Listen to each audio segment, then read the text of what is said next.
Assalamualaikum warahmatullahi wabarakatuh. Perkenalkan, nama saya Tisa Asnayanti, NIM 2006060, Prodi Ekonomi Pembangunan, Fakultas Ekonomi Universitas Negeri Padang. Video ini saya buat untuk memenuhi tugas mata kuliah pengantar ekonomi pembangunan yang diampu oleh Bapak Dr. Alphonse Satrianto, SEME. Baiklah, pada video ini saya akan menjelaskan materi mengenai pertama, teori Malthus mengenai pembangunan ekonomi. Kedua, teori Mill mengenai pembangunan ekonomi. Materi pertama, teori Malthus mengenai pembangunan ekonomi. Thomas Robert Malthus, nama yang selalu dikaitkan dengan teori kependudukan, sangat memperhatikan teori pertumbuhan yang jelas dan sistematis dibandingkan berbagai teori ekonomi yang ada pada zamannya. Gagasan tentang pembangunan ekonomi terdapat pada buku 2 berjudul The Progress of Wealth dari bukunya Principles of Political Economy yang diterbitkan pada tahun 1820. A. Teori. Malthus mengungkapkan pandangannya tentang teori mengenai pembangunan ekonomi, yaitu sebagai berikut. Pertama, konsep pembangunan. Malthus tidak menganggap proses pembangunan ekonomi terjadi dengan sendirinya. Malahan, proses pembangunan ekonomi memerlukan usaha yang konsisten di pihak rakyat. Dia tidak menggambarkan gerakan menuju stasioner, tetapi menekankan bahwa perekonomian mengalami kemerosotan beberapa kali sebelum mencapai tingkat tertinggi pembangunan. Jadi, menurut Malthus, proses pembangunan adalah suatu proses naik turunnya aktivitas ekonomi, lebih dari sekedar lancar atau tidaknya aktivitas ekonomi. Yang kedua, Malthus menitikan perhatian pada perkembangan kesejahteraan suatu negara, yaitu pembangunan ekonomi dapat dicapai dengan meningkatkan kesejahteraan suatu negara. Kesejahteraan suatu negara tergantung pada kuantitas produk yang dihasilkan tenaga kerja dan nilai atas produk. Yang ketiga, pertumbuhan penduduk dan pembangunan ekonomi. Pada bukunya berjudul Principles of Political Economy, Malthus lebih realitas dalam menganalisa pertumbuhan penduduk dalam kaitannya dengan pembangunan ekonomi. Menurut Malthus, pertumbuhan penduduk saja tidak cukup untuk berlangsungnya pembangunan ekonomi. Malahan, pertumbuhan penduduk adalah akibat dari proses pembangunan ekonomi. Akan tetapi, pertumbuhan penduduk saja tidak meningkatkan kesejahteraan. Pertumbuhan penduduk meningkatkan kesejahteraan bila pertumbuhan tersebut meningkatkan permintaan efektif. Yang keempat, peranan produksi dan distribusi.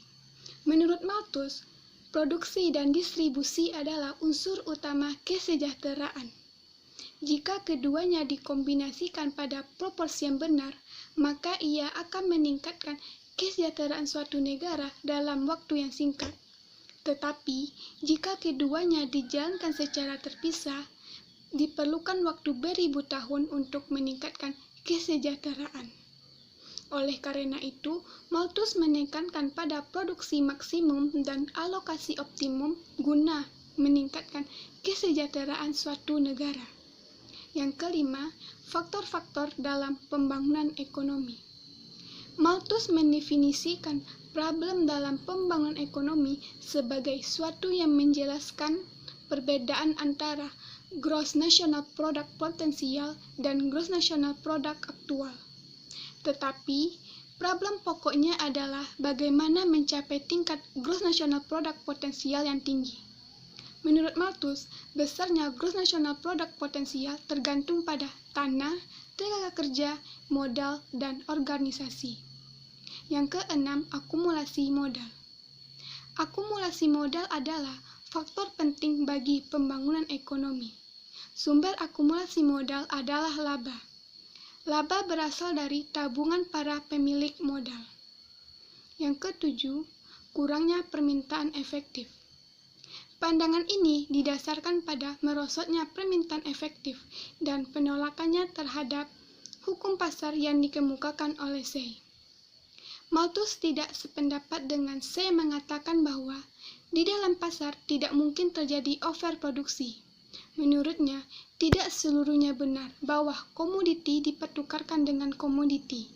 Pada kenyataannya, komoditi dipertukarkan secara langsung dengan tenaga kerja, bukan komoditi. Yang kedelapan, stagnasi ekonomi. Malthus yakin penawaran buruh dalam jangka pendek sangat tidak elastis. Persediaannya melimpah dan konsumsinya rendah akan menimbulkan stagnasi ekonomi.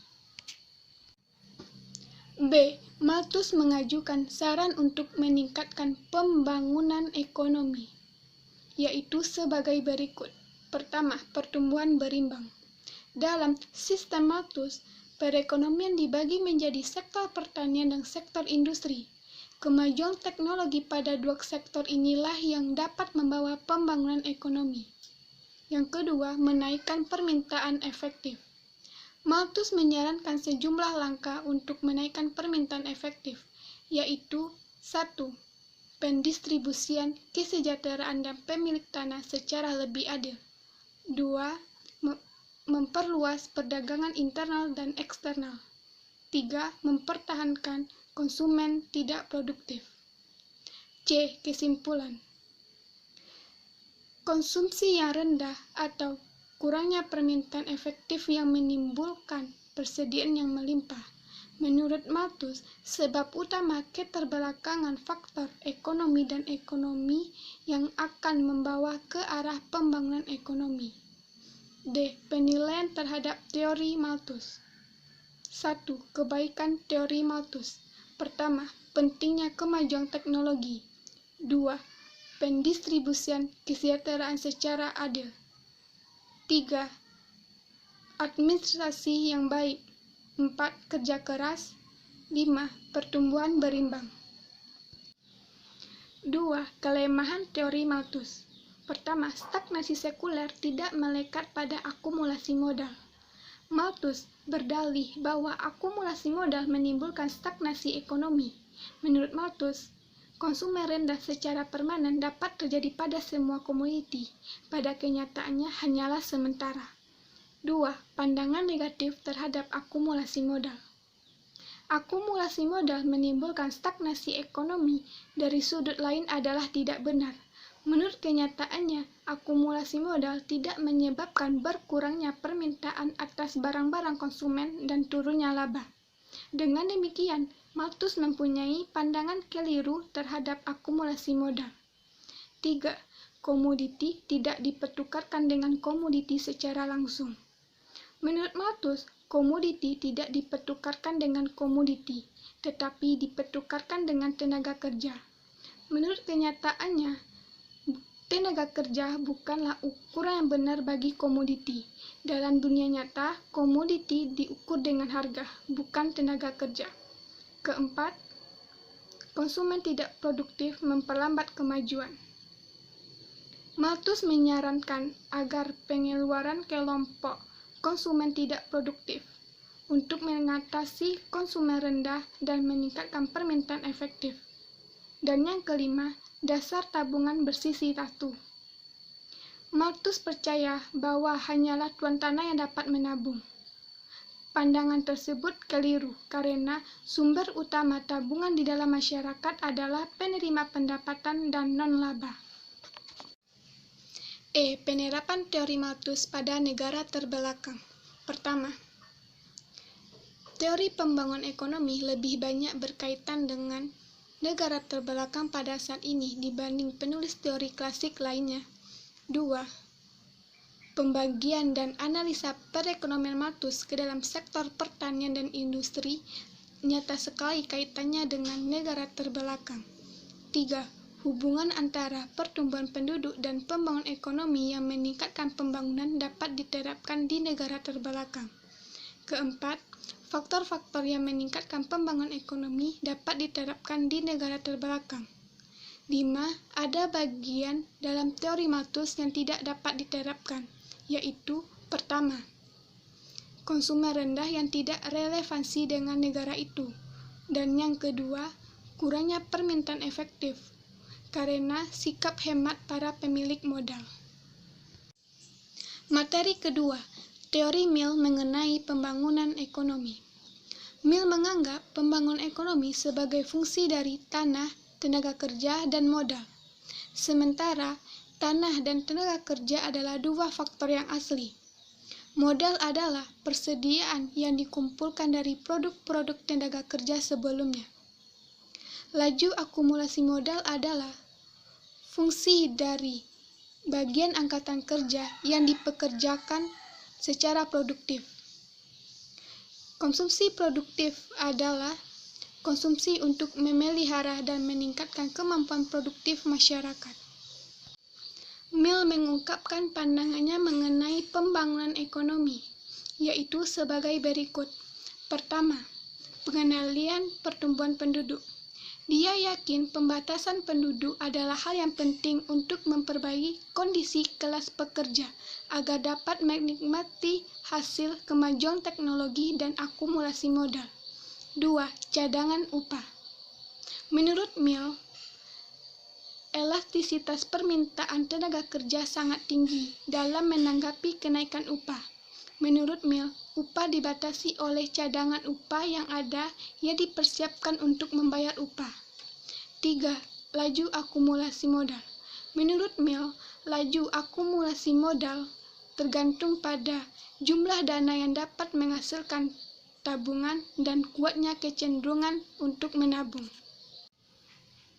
4. Keadaan stasioner. Mill berpendapat bahwa keadaan stasioner akan segera terjadi, paling lama beberapa tahun lagi dan tidak lebih. Mill mengharapkan kehadiran itu karena keadaan stasioner yang akan pada akhirnya membawa ke arah perbaikan distribusi pendapatan dan upah bagi tenaga kerja. 5. Peranan pemerintah. Mill setuju dengan kebijakan liberal yang berfungsi sebagai aturan umum. Karena itu, ia yang memberikan peranan minimum kepada pemerintah dalam usaha-usaha ekonomi. Penilaian teori Mill. 1. Kebaikan teori Mill. Mill menekankan pentingnya faktor seperti tingkat tabungan, tingkat laba, tingkat akumulasi modal, kemajuan teknologi, distribusi secara adil, perubahan kelembagaan, perluasan luar negeri, dan lain-lainnya. 2. Kelemahan teori Mill, yaitu sebagai berikut. Pertama, keadaan stasioner bukan realitas. Bagi Mill, keadaan stasioner akan segera tiba, yang mengarah pada perbaikan distribusi pendapatan. Tetapi Mill menjadi seorang peramal yang keliru karena keadaan stasioner yang diramal ternyata tidak datang. 2. Pikiran yang salah mengenai cadangan upah. Mill percaya bahwa cadangan upah tergantung pada keseluruhan cadangan modal dan bahwa upah dibayarkan dari modal sebagai uang saku. 3. Teori Malthus salah. Mill terlalu pesimis pertumbuhan penduduk. Dalam arti, teori Malthus tidak benar di negara-negara kapitalis dunia.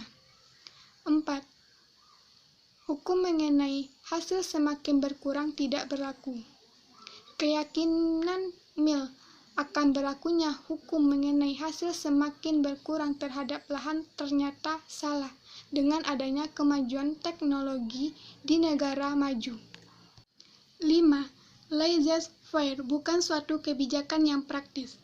Mill setuju kebijakan liberal dalam urusan ekonomi, walaupun kebijakan itu tidak praktis. Kenyataannya, tidak ada perekonomian yang dapat berfungsi jika di dalamnya terdapat persaingan sempurna dan tanpa bantuan pemerintah. Penerapan teori Mill pada negara terbelakang. Pandangan Mill mengenai akumulasi modal, hasil semakin berkurang, pertumbuhan penduduk, dan peranan terbatas pemerintah dapat diterapkan di negara terbelakang. Sekian materi yang dapat saya sampaikan mengenai teori Malthus dan teori Mill mengenai pembangunan ekonomi. Terima kasih atas perhatiannya. Assalamualaikum warahmatullahi wabarakatuh.